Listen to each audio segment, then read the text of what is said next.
اسلام میں خاندانی زندگی کے کیا تصور ہے؟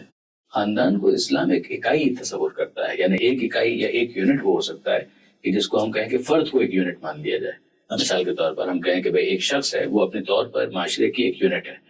لیکن دوسرا فرد ہے وہ دوسری یونٹ ہے، تیسرا فرد ہے وہ تیسری یونٹ ہے۔ اسلام نے جس طریقے سے اس اسٹرکچر کو پریزنٹ کیا ہے اس میں وہ فرد کو یونٹ نہیں مانتا ہے، ایک سب یونٹ کے طور پر تو مانتا ہے، مگر جو ایک بنیادی اکائی ہے وہ خاندان کو مانتا ہے، خاندادے کو مانتا ہے۔ اسی لیے جو آیت بھی میں نے آپ کے سامنے پڑھی ہے اسے پروردگار عالم نے انسانوں کو مخاطب کر کے یہ کہ من ذکر و انثی، ایک مرد اور ایک عورت سے، تو پہلا رشتہ اگر آپ دیکھیں کہ جو پروردگار عالم نے قائم کیا ہے اس کائنات کے اندر، اس دنیا کے اندر، وہ زوجیت کا رشتہ ہے۔ یعنی خود انسانوں کے کیس میں بھی جو معلوم تاریخ ہمارے پاس قرآن کی روشنی میں ہے اس میں جناب آدم اور جناب حوا سلام اللہ علیہما ان کا تذکرہ ملتا ہے۔ تو آدم علیہ السلام اور حوا علیہ السلام ان دونوں کے درمیان زوجیت کا رشتہ ہے، میاں اور بیوی کا رشتہ ہے۔ تو وہ پہلا رشتہ جو پروردگار عالم نے قائم فرمایا ہے وہ ماں اور بیٹے کا نہیں ہے، بھائی اور بہن کا نہیں ہے، وہ پہلا رشتہ خدا نے جو قائم فرمایا ہے وہ ہے زوجیت کا رشتہ، کہ جس کے اندر ایک شوہر ہے اور ایک بیوی ہے، اور ان کے ایک دوسرے کے ساتھ باہمی زندگی گزارنے کے نتیجے میں وہ خاندان اور خانوادہ پھر آگے بڑھتا ہے۔ تو یہ بہرحال اسلام کی نظر میں جو خاندان اور خانوادہ ہے وہ ایک اکائی کی حیثیت رکھتا ہے،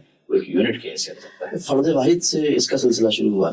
فرد واحد سے شروع ضرور ہوا ہے، مگر فرد واحد کے ساتھ پروردگار عالم نے جو تزویج کا سلسلہ قائم کیا اس سے وہ خاندان وجود میں آتا ہے۔ اس دنیا میں جب بھیجا ہے تو پروردگار عالم نے ایک کو نہیں بھیجا ہے، پروردگار عالم نے جوڑے کو بھیجا ہے۔ یعنی یہ معاملات جو تھے وہ تو اگر ہم قرآن کی تعبیر میں بات کریں تو اس دنیا کے اس انداز سے وجود میں آنے سے پہلے کے معاملات ہیں نا، یعنی دنیا کا اگر وجود ہم مان بھی لیں تو ان کی جو حبوط جس کو کہا جاتا ہے تو قرآن مجید نے تعبیر استعمال کی ہے کہ اترو، تو ابھی اترنے میں جو افراد موجود ہیں اس میں جناب آدم اور جناب حوا بھی ہیں۔ تو انسانوں کے کانٹیکس میں اگر آپ بات کریں تو میاں بیوی دونوں اس دنیا کے اندر آ رہے ہیں۔